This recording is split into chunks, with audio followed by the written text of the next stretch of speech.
o senhor se declarou aí anteriormente, se declarou não, falou sobre uma audiência que teve com uma pastora bastante conhecida aí no cenário gospel, né? E o senhor também já enfrentou outros processos devido a algumas denúncias. E a fama que o senhor tem é como justiceiro. O senhor se autodeclara como justiceiro do Evangelho? Não, eu penso o seguinte, falando de questões sexuais. Se o cara fosse marido da esposa que o pastor transou, ou ele fosse pai da moça que o pastor abusou, eu não seria justiceiro. Então, eu só sou julgado por pessoas que não viveram o drama que famílias viveram. Então, eu sou só um irmão mais velho, falando como os filhos de Jacó, quando matou os incircuncisos que violaram sua irmã. Aí Jacó: meu Deus, vocês acabaram agora com os meus negócios, porque Jacó fechou um acordo com o pai do cara que estuprou sua própria filha. Aí os filhos de Jacó disseram: acaso nossa irmã será tratada como uma prostituta? Então Anderson Silva só está falando isso. Acaso minhas irmãs serão tratadas como prostituta? Acaso eu não sou membro do corpo do Deus que disse: o zelo pela tua casa me consumirá? Então, só sou um irmão que acha que entendeu o dever de proteger os mais novos. O que vão falar de mim não importa. Eu só quero ter o sentimento de dever cumprido. Com isso, eu não sou orgulhoso de dizer que não há efeitos colaterais. Sem dúvida, o tiro pega de raspão inocente. Posso errar a medida que você soca o injusto, entende? Mas, assim, que o Senhor tenha misericórdia de mim, né? Porque eu prefiro pecar pelo excesso do que pela omissão. E com isso eu não estou dizendo que os meus excessos não são pecaminosos. Então, só cabe a mim clamar a Deus, assim: Senhor, me calibre minhas ferramentas de guerra para que eu não seja injusto com ninguém. Mas, assim, se as pessoas estivessem onde eu estou e vissem o que eu vi, elas me julgariam menos nesse aspecto, sabe? Sim. Mas eu creio hoje que o povo me entendeu. Quem não quer me entender? Pastores que lucram com a ignorância. Então, posicionamento quebra o mecanismo gospel de funcionamento de agenda e conferência. Então, eu tenho muita conferência sabotada porque fazem medo num pastor que está me levando, dizendo: se você levar aquele pastor lá famoso, nunca vai na sua igreja, porque ele tem desafeto com o Anderson. Mas o povo me entendeu. Então, no início do meu posicionamento, 90% da igreja virtualmente era contra mim. Hoje, só 10%, porque o povo entendeu e disse: concordo. O povo me financiou. Cantores gospel de renome, que eu não quero expor para não persegui-los, me ajudou a pagar plano de saúde para... Teve um pastor em Belo Horizonte que estuprou os 2 filhos. Uma cantora gospel famosa, das maiores. Pagou por 1 ano, através de mim, o plano de saúde dessas 2 crianças. Mas fala: eu não posso botar o meu rosto, senão vão bater em mim como batem em vocês, sabe? Então, eu estou aqui. Aquilo que eu não consigo brigar, boto a mão na cabeça para proteger, mas eu tenho que fazer. Porque eu sou a parte visível de um Deus invisível. Você então cada um tem que ter consciência do seu chamado. Cada um suporta o que foi chamado. Eu suporto.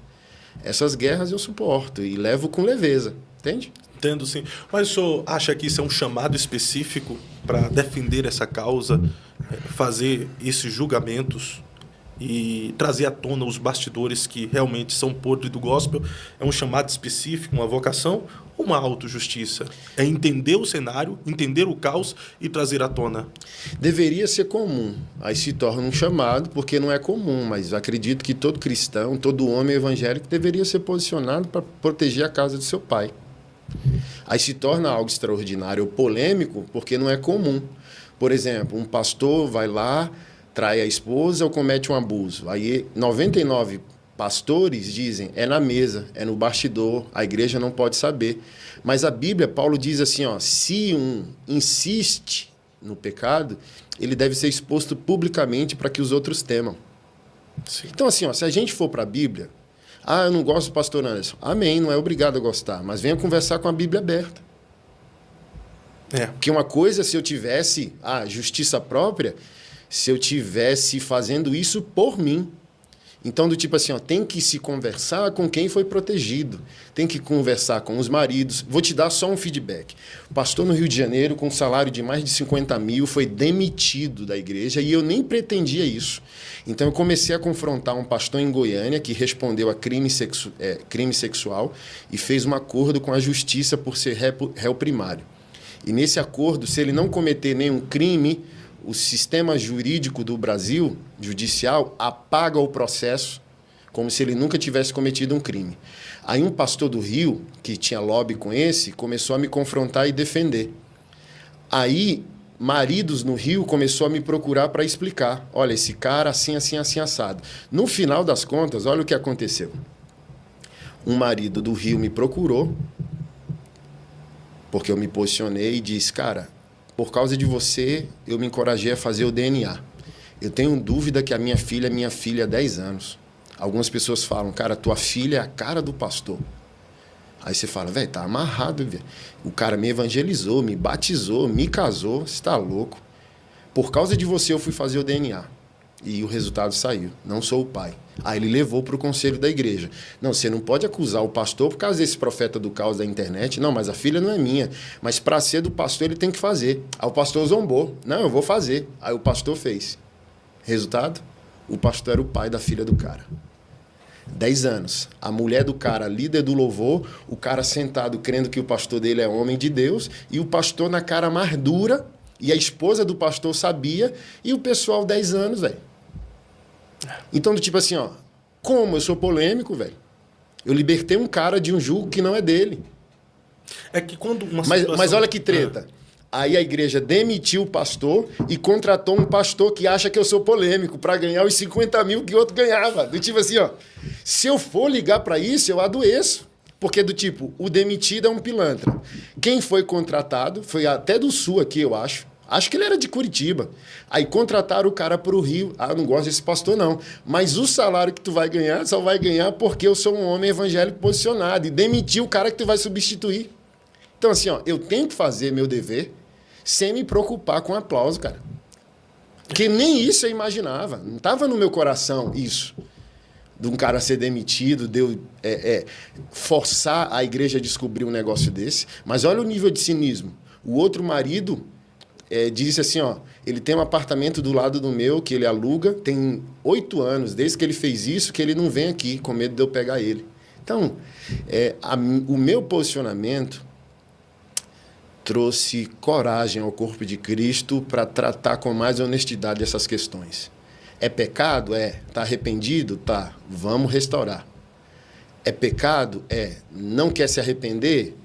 A igreja tem que tomar providências. É um crime? Se é um crime, não é apenas pecado. Denuncia. O pastor tocou numa menor de idade. O pastor violou uma mulher sem o seu consentimento. É crime. E é o melhor ato de amor à pessoa violada e ao próprio abusador. Ah, e o perdão? Ele vai ter muito tempo no seguro, no presídio, para se arrepender. Porque, por exemplo, Dimas na cruz foi perdoado, sim ou não? Sim. O Senhor inaugurou o paraíso com ele, mas não desceu ele da cruz. Não. Porque nem todo pecado é crime, mas todo crime não é tratado apenas como pecado. Uau. Mas, pastor, quando vem assunto como esse que o senhor falou aí, eu estou contextualizado sobre ele, e tem tantos outros assuntos que é caracterizado como pecado, não como crime. Só colocado como pecado, não como crime.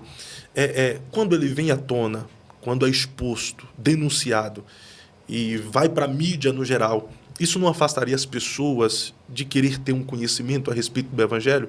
Porque eu vejo gente dizendo, quando vem esses assuntos à tona, que por isso que não vai na igreja, porque na igreja está cheio de bandido, está cheio de picaretas, gente hipócrita.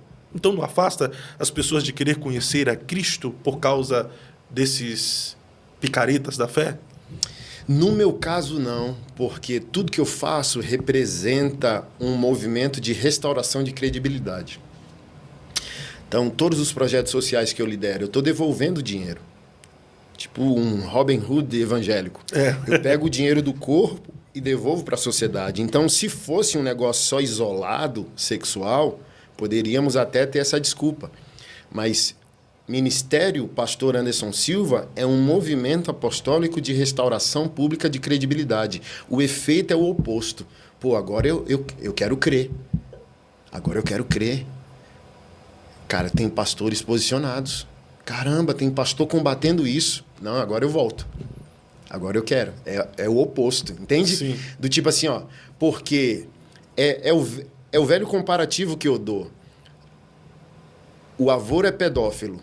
A parentela não quer denunciar porque diz, vamos destruir a família. Não, mas ela já está destruída porque o avô é pedófilo. Então, do tipo assim, ó, expor ou não expor é o menor dos problemas. Porque, sei lá, rei Davi.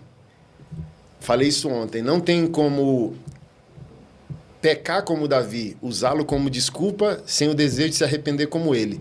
E ele está tão arrependido que a história está na Bíblia. Então não tem essa de tô arrependido num privado tendo ministério público. Não, cara, não. Então os defeitos da igreja, por que a sociedade julga a igreja em alguns aspectos?